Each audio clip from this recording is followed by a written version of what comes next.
We can put our best foot forward, climb higher every day.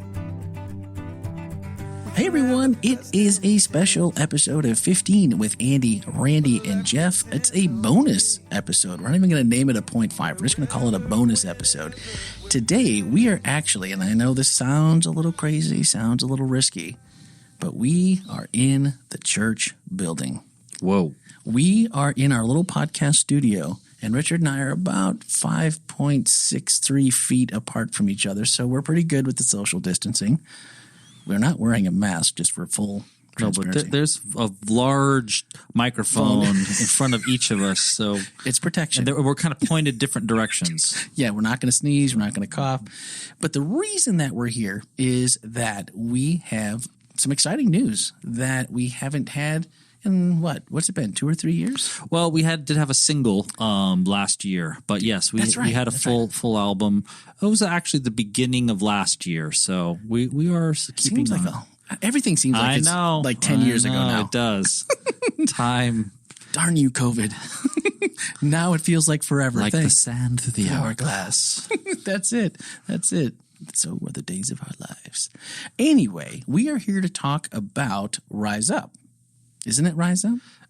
It's not Rise Up, but it is Rise Up. But the reason why is because that is one of the lyrics that we took. It's a powerful, part of the song, but we actually landed on Everyday Heroes. Everyday Heroes. And that's that's part of Rise Up. It is. It's one of the lyrics. Well, Rise Up was the name, but the name of the song changed to Everyday Heroes. See, now you've got me really confused. That's why we're here to explain to everyone what's going on. This is why we need to do this because, I know that this is a partnership with Advent Health, and here's how I know.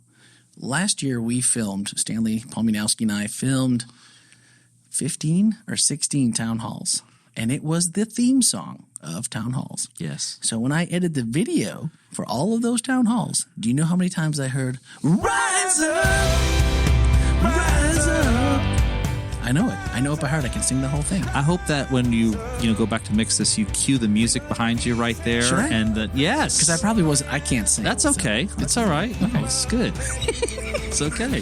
So it's one of those songs. I'll just let you know. It's one of those songs that anybody can sing to because you're just going to want to. It's an anthem. It's an anthem. Oh, you're going to man. want to. It's a stadium anthem, really. It really does have some punch. Yeah. It's fun. It's almost Bon Jovi. Almost. It's close. Yeah. It's close. Did you talk to John about maybe doing guest vocals? It's a whole different subject. I couldn't afford, No. Anyway. It's like getting the rights to music. Or for the church. Come on. So what was the idea behind this? Why now? Or, when did it start? That might even be a better question. Or, what was – because we had the other album, which was great, and we did some music videos for it, and now another one. But only – this is like an EP. There's only 4 songs? Correct. Okay. But we've already got several more in the tank. We're going to be releasing some singles as we go through the fall, and even one we're going to record next month for Christmas. So we're planning ahead. Finally getting this schedule going. Nice. So music, as we've said several times, it's never static. Music is always moving. It's always changing. You write a song for an occasion, and then it's a new day, and it's time for a new song. And these songs contribute to the life well-being, the richness, the whole life of people. It's a piece of living that is beyond food, water, and sleep. It's the thing that really enriches us, the art part of life, and we want to contribute in a real meaningful way as a part of the conversation about what's happening right now. Nice. Who wrote these songs? When did they get written? Yeah. So we have 4 songs on the EP. And for those that, as someone told me yesterday who wasn't familiar with the EP term, it's really a shortened album. So four songs on this EP. The first one written by one of our amazing pianists who happens to be Brazilian, Wycliffe Viana, and it's called Enter In. And what happened is that I did a sermon series, as I rarely do, but this one was about creativity, and I'd asked several different of our team to write some new original music, and this is one of them that came from that. And I was just almost spellbound when he was playing it, and it really evoked a mystery, a contemplation. It was captivating, and I was like immediately drawn to it. And so I said, okay, that's got to be, and that's unique. Who on a worship album just puts like a John Tesh piano piece, and it's really not that blasé, but it's a really thoughtful work. But that's the thing that we're doing, is that in our senior pastor always challenged me, like, don't be afraid to think outside the box. We're not going to be every other worship band that's writing this praise song. With nothing wrong with that, but that's not who we are. No. We're a bunch of crazy people. Stay true to who you are. Yes. And we are a multicultural congregation, and so we have representation of that throughout our music as well. You hear a lot of different genres coming through. So for all you John Tesh fans, I'm sorry. Richard was just a little insensitive right there. Yanni, because also. Because I've heard you reference it like a Bruce Hornsby or a Jim Brickman. Now, Jim Brickman played, this is probably 10 years ago for the Golden Gala, so I did see him live. And then Bruce Hornsby, we're in the office the other day, and we were editing the other clip of you talking about this. And Stanley's like, Bruce, who? What? And I'm like, dude, you don't know who Bruce Hornsby is? So, okay. So what did I do? I hope you pulled it up the way it is. YouTube.com, the way it is. And he's like, I've heard that song. And I'm like, okay, you might not know who Bruce Hornsby is by name, but everybody knows. And obviously he's done so much more than that. But it's that riff, that piano style that you feel from him. And he's continued to write wonderfully and gone on to play with a well-known jam band and gone on from there. So I love Wycliffe. He's my piano man. Yeah. We hauled that piano around the beach for hours to shoot that oneer. So yes, video. If you haven't seen please look us up on YouTube, Lifelong Worship, and you can see that music video, Take My Life. And we had a shell of a piano that we were carrying around on a beach for hours to shoot this. It's a one-shot music video. And so it's really cool. It's a great song, but it was a hilarious thing as I made these poor guys carry this piano up and down the beach. It was really fun. So every shot, we had to move the piano 6 times while it was on the beach, so we'd stay out of camera view. And then we had to haul it up 2 flights of stairs to get back to the pool area where we finished. And so there was 3 of us carrying this piano around with a keyboard inside, because we did have a couple shots of the keys, so we couldn't just leave it completely empty. So there was a permanent mark in my arm after a while, and I had my rings closed on my watch after like 4 runs. So we did, I think, 9 takes of that. But yeah, check out that video. Okay, so that was the first song. So that's the first song, yes. And I've heard a Phillips version, and this was a mix, the next song, right? So the next song Philip Burks wrote. I can't think of the name because it's a combo, right? Well, yes, it is. But the song is based on Psalm 103 and Psalm 104. Praise the Lord, O my soul is the title. But in the middle of it, he does go to the doxology. Yeah, and he does a great turn with that. Phil has such a comforting vocal style and sound. As we say around here, he's our Christian James Taylor, and it's just really thoughtful, intelligent.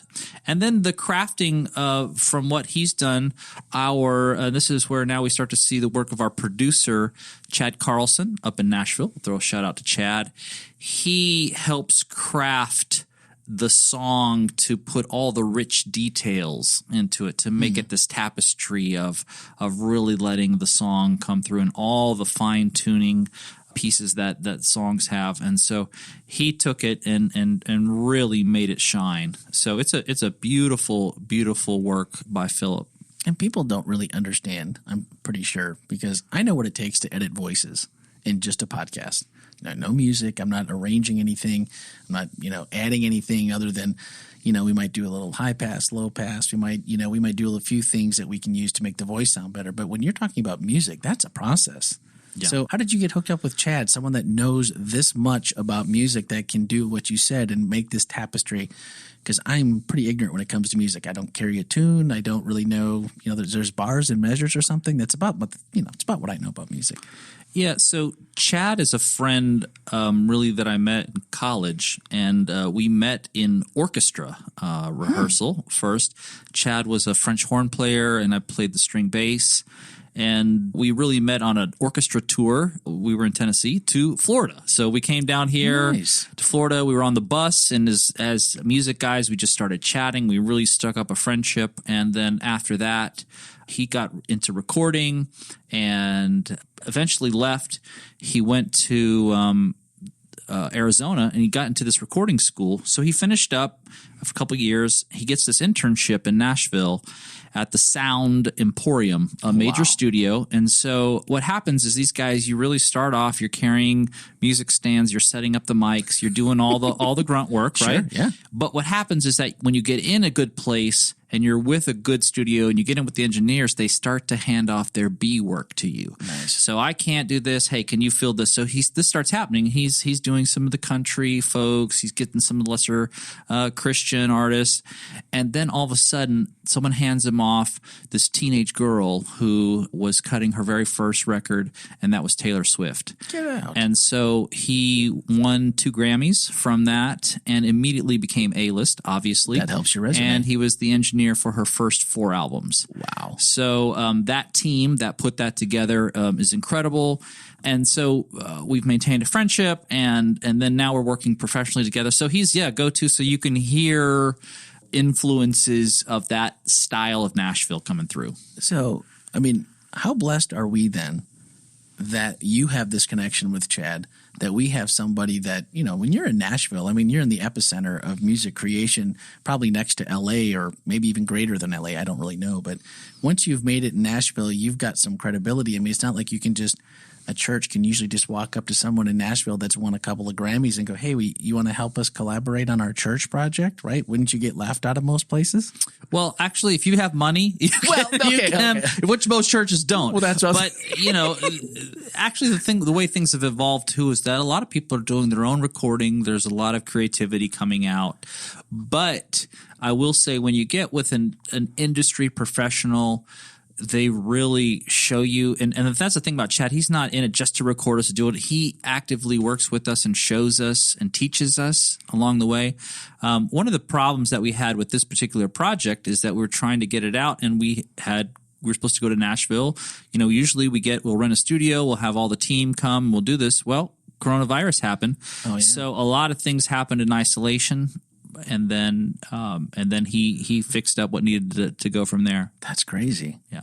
That is crazy. Wow. I mean, that's just impressive because I know even again, just from the little bit that in the production world of just audio speaking, I mean, from us moving from the space we sit into my home studio, and I took the time since I had it during coronavirus to, get the echo out of the room and, get everything set up. And I bought a board so that we could, take phone calls better without echo and to try to make the quality as good as we can and all these little things. And then you go, wait a minute, I've got to host this thing too. How do I host it and do all this? And so to have people that have these specialties, that's amazing. And to see this all come together when someone has to kind of rescue some of those parts that, hey, it's not normal. It's not what we would normally do. That's pretty awesome. Yeah. That is great.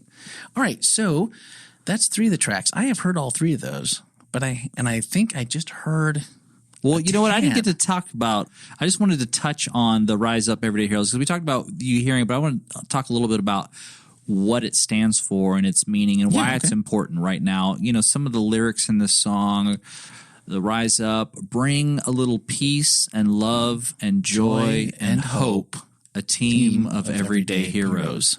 So, it's this thing that we can all do together, ways we can contribute through the spiritual fruit, the spiritual gifts, and it's something that everyone can do. And when we do those things, when we immerse ourselves in that, and we can be better together. And it really speaks to what's going on today. We've got to fully understand.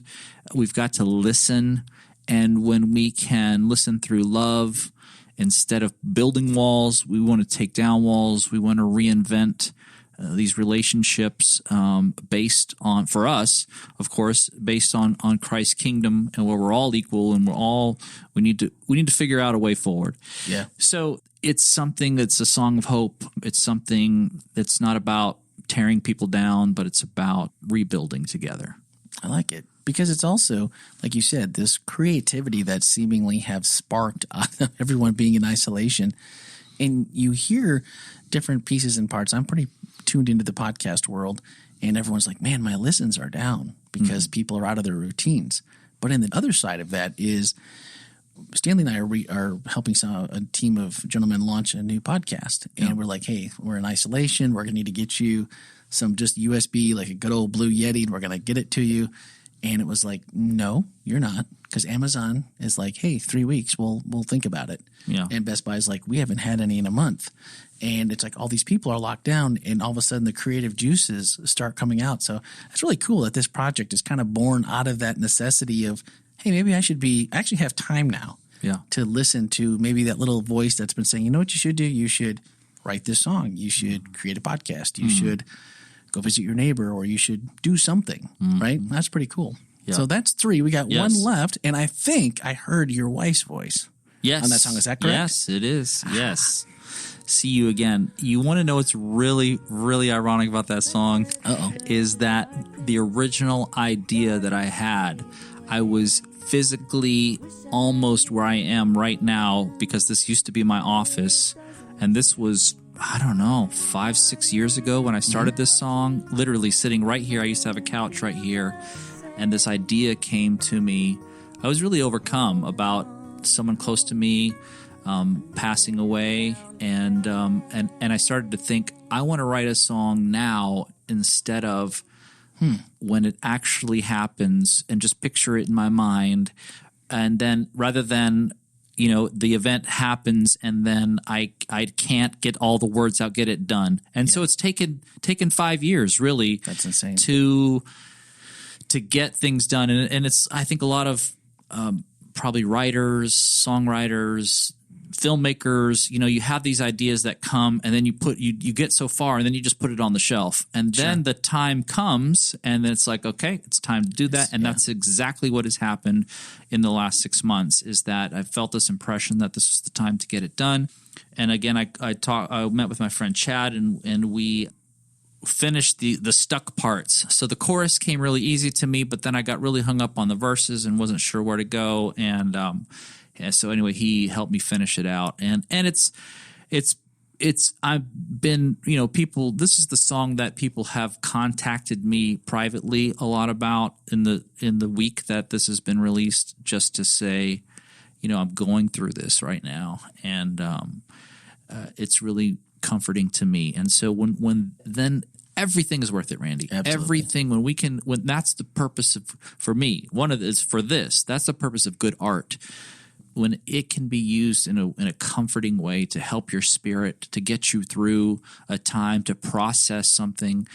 And I haven't used it yet. One day I'll use that at the thing. You know, there's a lot of funerals that are being, you know, sidelined right now because people can't gather. So I hope that it's continues to be meaningful to people. You know, it's true, because I think so often we take art for granted. Pick your medium, and it's just like we just take it for granted. This person is talented. They do amazing work. They might be, you know, a visionary. They might just be someone that's just really good technically. So they take their craft and they get it to a point where you almost forget what they're doing. It's just so technically good, or they're flamboyant and it's just out there and it's outrageous. And you're like, wow, it blows me away, whatever it is.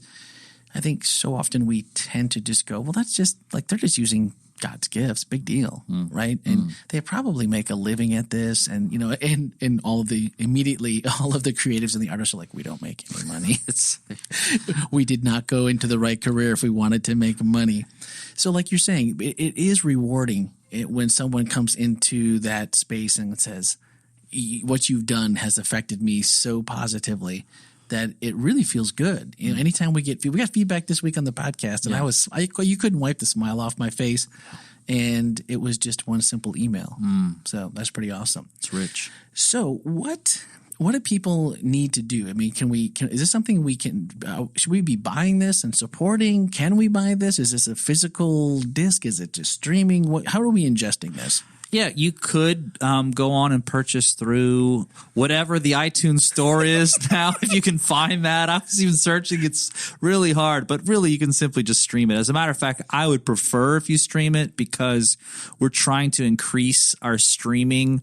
We're trying to get on Spotify that above 1,000 listens, okay. So we'd love for you to head over to Spotify or to Apple Music and to listen in, stream it there. And if you find it's meaningful, to share it, particularly if someone comes in your mind, someone who's grieving, someone who is fully engaged with what needs to change right now, someone who needs to sit back and think, and someone who needs to uplift the name of the Lord. I mean, there are all these pieces there, and I think it's a really rich.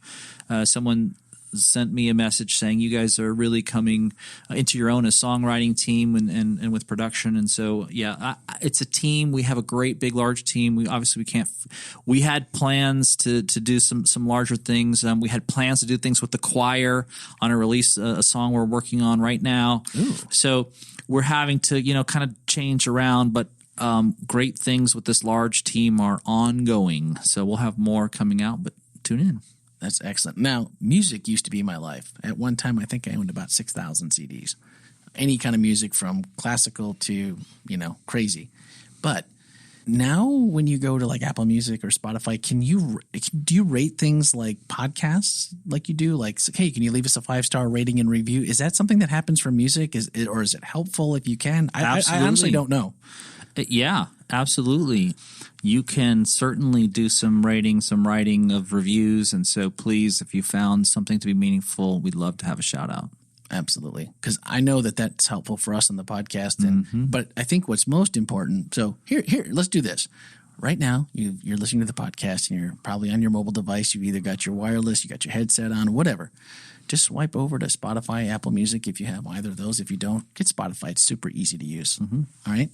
Go there, search for it, and play all 4 songs. Get us 4 listens, okay?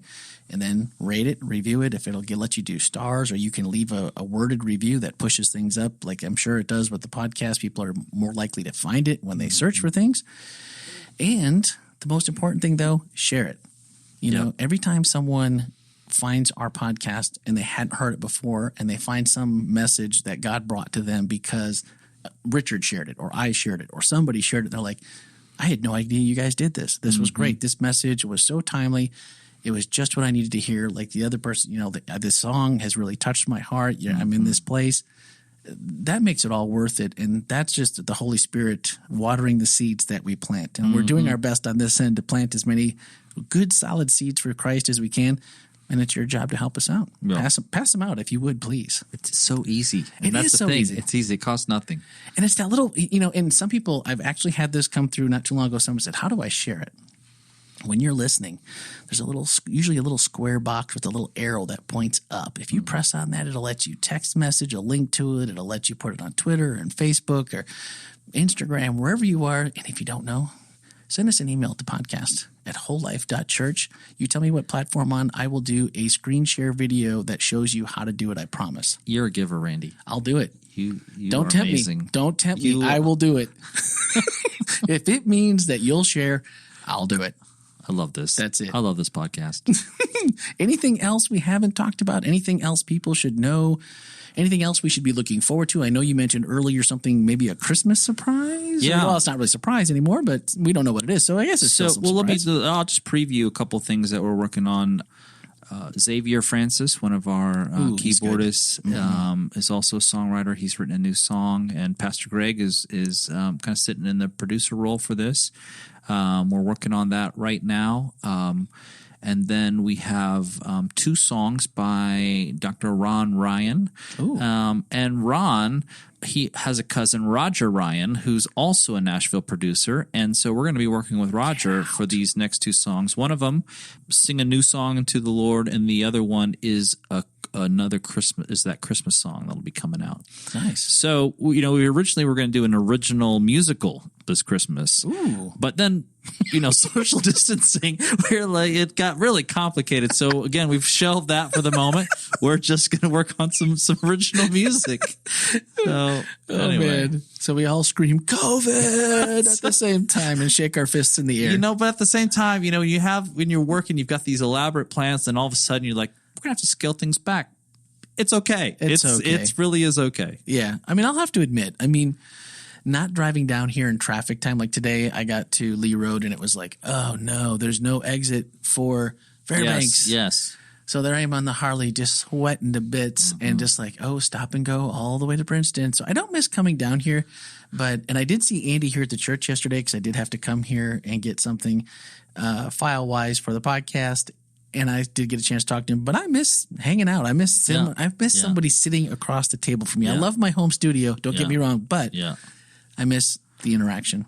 Yep, I agree. I had a meeting yesterday physically at Advent Health, and the reason I scheduled it physically was because I had to get away from my family.